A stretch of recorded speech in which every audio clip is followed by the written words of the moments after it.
As some of you know, we are working our way through every single Steven Spielberg directed movie ever. And if you don't know that, then you're probably not subscribed, so you should hit that subscribe button because it helps the channel move along and it really helps me out a whole lot, so please consider doing so. But today we're talking about his first ever fully animated movie, The Adventures of Tintin.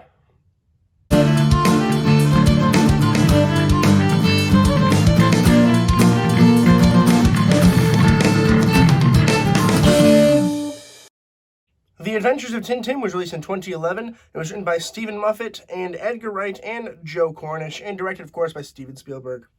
Alright.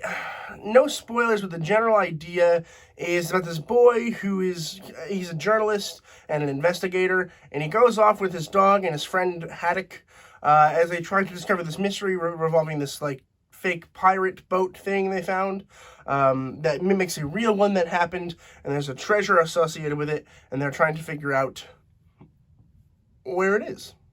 That's the whole thing. And if I'm going to be completely honest with you, the whole time I was watching this, it reminded me almost entirely, almost every part of the film, of Uncharted, the movie that just came out in 2022. I don't know. For me, it just felt almost identical, almost literally identical. There's a young man, and then there is an older man, and they're going off trying to find this treasure that is lost, that no one knows where to find it. And honestly, somehow I kind of was more intrigued by Uncharted's story. They're very similar. I can see why some people might like this story better. This story just didn't appeal to me. I didn't care for most of the characters, whereas in that one, I liked Nathan Drake, and I liked Sully, and it was fun to watch. And this one, I understand this one's won a ton of awards, and people really like it. I think it's fine. I don't think it's revolutionary. I think it's just fine. The animation is really good. There are moments where I'm like, am I watching real people, or am I watching fake people? It's hard to tell sometimes. It really does feel like you're watching a comic book, and that's really cool. But it's not that far advanced from where we already were. I mean, think about the Polar Express was 2005 or something like that. And the Polar Express, while yes, was a lot worse in terms of its animation quality, still it was the same premise. You just have motion capture and you're just digitally animating on top of the performance. That's exactly what they did here. And yeah, it looks much better than the Polar Express one, but not enough better to the point where I'm it should deserve every award. No, I don't think it does.